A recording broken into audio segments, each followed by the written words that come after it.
Coming up on The World Today. European Union proposes €750 billion coronavirus recovery package. Violent clashes erupt between police and protesters in the US following death of an unarmed black man in police custody. Plus, Hong Kong police arrest hundreds and fire pepper pellets amid fresh unrest.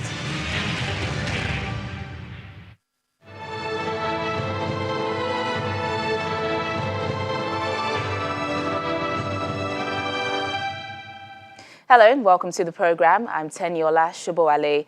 The European Union is planning big for member countries to be able to get through economic impact of the coronavirus. EU Commission Chief Ursula von der Leyen today called on member states to walk the road together after proposing a €750 billion recovery fund for the bloc. The package will include grants and loans for all 27 EU member states as they bid to recover from the effects of the coronavirus. Economies across the 27-nation EU bloc have been ravaged by the COVID-19 pandemic, but several southern states had big debt even before the crisis. Some countries, among them Austria, the Netherlands, Denmark and Sweden, are opposed to taking on debt for other countries and think the relief should come as low-interest loans rather than cash handouts. The Commission is today proposing a new recovery instrument called Next Generation EU, worth €750 billion. It will sit on top of a revamped long-term EU budget of €1.1 trillion. Next Generation EU, together with the core MFF, sums up to €1.85 trillion in today's proposal. It goes alongside the three safety nets of €540 billion already agreed by Parliament and Council. And in sum, this would bring our recovery effort to a total of €2.4 trillion. Next Generation EU will restore and rebuild our single market, that great generator of innovation, prosperity and opportunity. All member states need to invest in technologies that will spark the recovery through new innovation and clean industries. Next Generation EU strengthens the European Green Deal and Horizon Europe and will invest in key infrastructure from 5G to housing renovation. At the same time, we must ensure that the transition to a climate-neutral economy leaves nobody behind. Meanwhile, the International Labour Organization says the Americas will bear the brunt of an estimated 305 million job losses that the COVID-19 pandemic will cause worldwide between April and June. The outbreak also risks creating a lockdown generation of young people forced to play catch-up on the labour market for at least 10 years. It estimates that second quarter job losses calculated in terms of working hours compared to a pre-pandemic baseline would remain unchanged from a month ago. As perhaps you would not be surprised to hear, it is now the Americas where we see the greatest job loss. And I think this coincides with the fact that the WHO is now telling us that the Americas today constitutes the epicenter of the pandemic. Young people who were working prior to the pandemic, well, more than 1 in 6 of those young people is now no longer working. They have been basically ejected from their jobs. Those who are still working have suffered a major reduction in their working time of some 23%. So we see that the job hit, which I've described to you in global context, has been felt most sharply by young people who have been hit hardest and quickest. Well, global economy has taken a huge hit from the coronavirus pandemic, and the situation in the Americas is a reflection of how long it could also take the rest of the world to recover from the impact. We have joining us now Chief Executive, Kerry Asset Management Limited, Mr. Johnson Chuku. Mr. Chuku, thank you for joining us on the program. Thank you for having me. First off, what do you make of this €750 billion recovery fund the European Commission is proposing for member countries, and that's to ease economic impact of the coronavirus?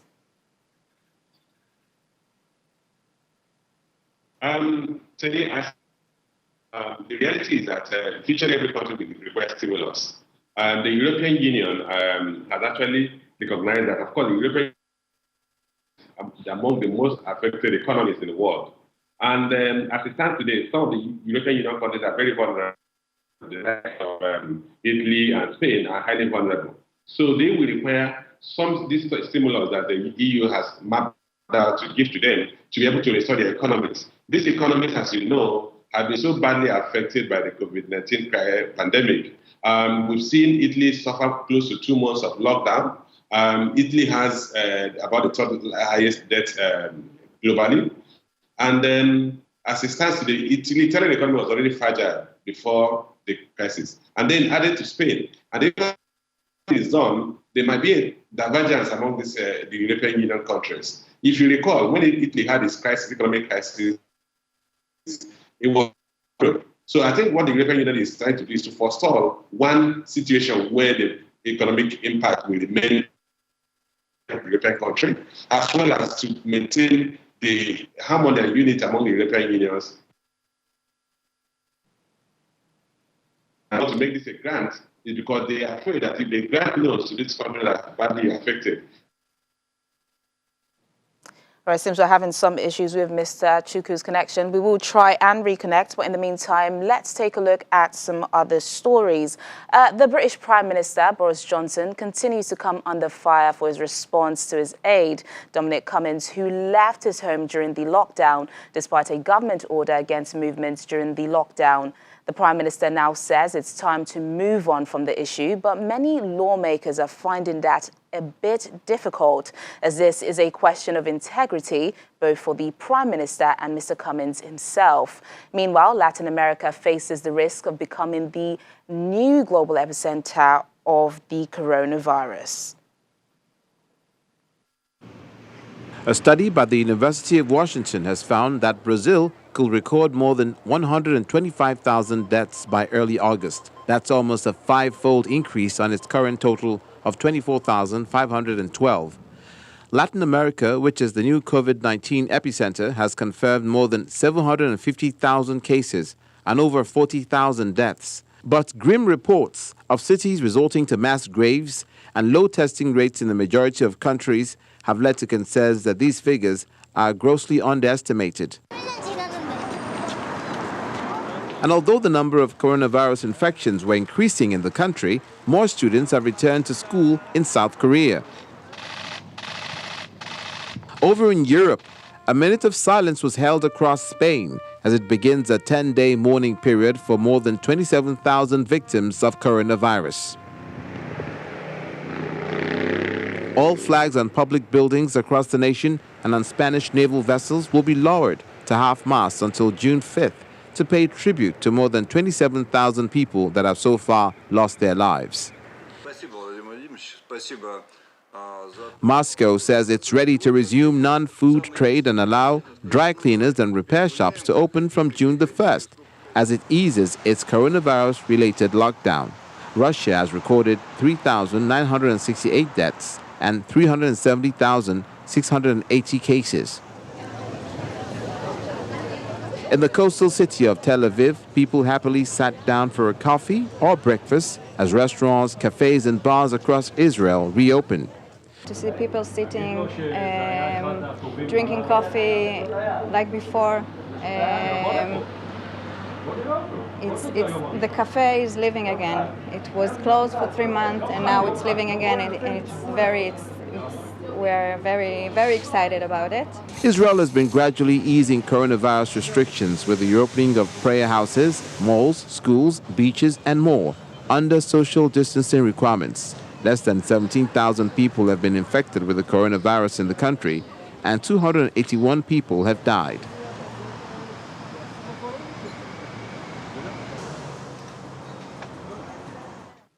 Let's head back to our discussion with Mr. Johnson Chuku, Chief Executive of Kerry Asset Management Limited. Mr. Chuku, it's glad to have you back on the program. Let's continue the discussion now. How do you think countries can recover from the impact of COVID-19? Before the interruption, you were speaking about, the EU Recovery Fund, which was introduced today. Well, I think the first thing is that it depends on how quickly a country is able to stimulate economic activities within their economic space. And I think what will happen is that they have to find a way of restarting their economies. And to do that, you need to reach out, you need to find a way of granting some level of financial support to the most affected companies so that they can, one, they have to resume productive activities, as well as some level of employment that you had, or something close to the level of employment you had before the lockdown. As it stands today, a lot of countries are suffering severe. So what we have had is that companies have shut down, companies have downsized, and even those who are still operating, there's a lot of cases of bankruptcy going on now. So what the government has to do is to intervene at the level of granting financial support to the most affected economy, the hospitality industry, the airline industry, the retail industry, and then the beverage and beer industry. Badly affected. What I think European countries, and just like any other country in the world, will do is to support those countries to resume productive. And then Mr. Johnson Chuku, Chief Executive of Kerry Asset Management Limited, thank you so much for sharing your thoughts with us on The World Today. For weeks, those working on one of the front lines of the UK's fight against the coronavirus have been battling to cope with double the number of patients they would normally see.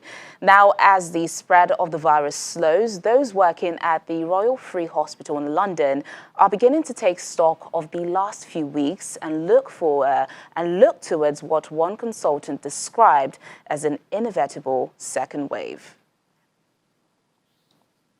I think once the lockdown is relaxed, people, of course, are going to have more contact with each other. So that's the way this is going to spread. But if the lockdown completely disappears, then I suspect that the cases will just rapidly rise again. It consumes you. It's what you think about when you go to bed. It's what you wake up. You're preparing for your next shift. You're relieved that the previous shift is over. You're sad. It's huge. It's a huge emotional burden.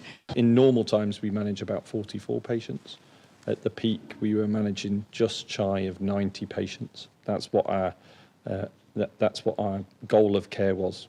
Keep as many people alive as long as we can until we can get back to being able to deliver the quality of care that we always aspire to deliver. Still ahead on the program. Thanks for staying with us. There have been violent clashes between police and protesters in the United States and the U.S. city of Minneapolis following the death of an unarmed black man in police custody. Police fired tear gas and protesters threw rocks and sprayed graffiti on police cars. Video of the death shows 46-year-old George Floyd groaning, "I can't breathe," as a policeman kneels on his neck. 4 police officers have been fired, with the mayor saying that being black should not be a sentence.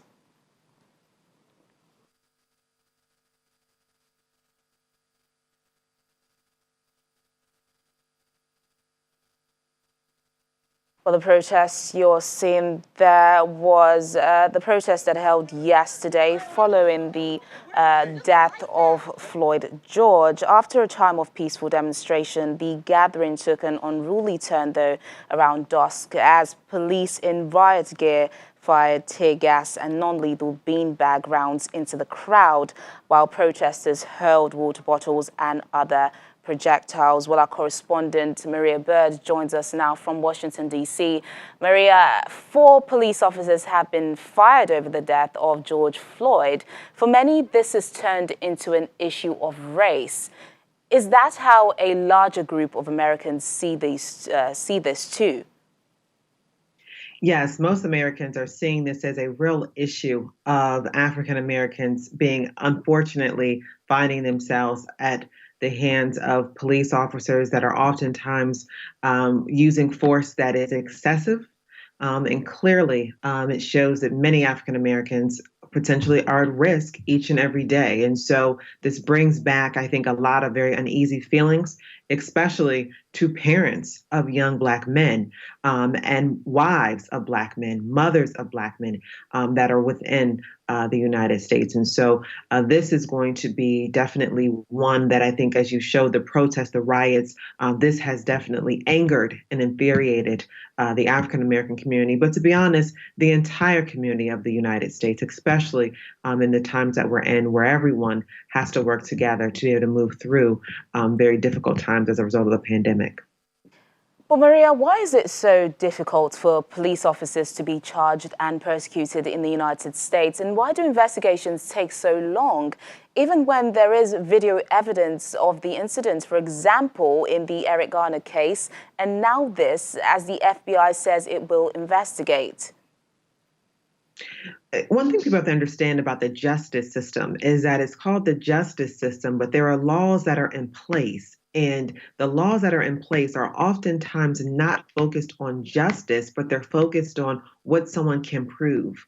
And so when you look at the laws and you really start to understand the U.S. law system and the way in which it's been constructed, it is not always focused on justice, but it's focused on, have you been able to follow and can someone prove without a reason of a doubt that this person did, in fact, do something that broke the law of the United States, not necessarily treated someone unjustly. And so when you begin to understand that, that's why you see many people focusing on our congressional members being able to change laws, because those are the things that are really going to create mass change and be able to rectify many times what appears to be injustice.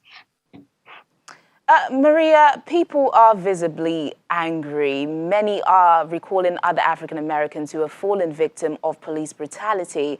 Has the president or political leaders in America reacted to the situation to help douse the tension? Well, obviously, you have many political leaders and those who have spoken out, but the White House, not that I have seen as of yet, has had an official statement regarding this specific incident. Obviously, we know about a week or two ago when another African-American male was killed while running, there was a speak out from the White House in regard to that, but there has not been official statements. And so this goes to, I think, what many people have been talking about and what we've seen. You know, unfortunately, the United States has a lot of racial undertones and a lot of discrimination issues that have been since the beginning of the creation of the U.S. and still today are, in fact, plaguing through our country and impacting those who are of the minority groups. All right, then, Maria Bird, our Washington, D.C. correspondent, speaking to us there. Thanks once again, Maria. Thank you. Moving away from the United States, police in Hong Kong have arrested about 300 people and fired pepper pellets amid new anti-mainland unrest. Protesters were rallying against a bill on China's national anthem and Beijing's planned introduction of a national security law. Police said most arrests were on suspicion of unauthorized assembly. Protesters opposed the anthem bill, which would criminalize insulting it, and the security law, which they fear will strip Hong Kong of basic freedoms.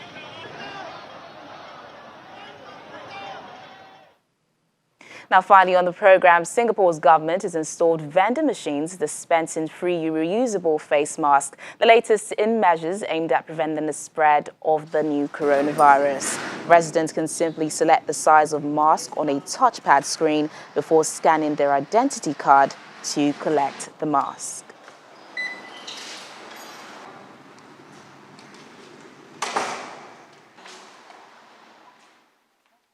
And that's the program today. Thank you so much for watching. I'm Teniola Shubowale.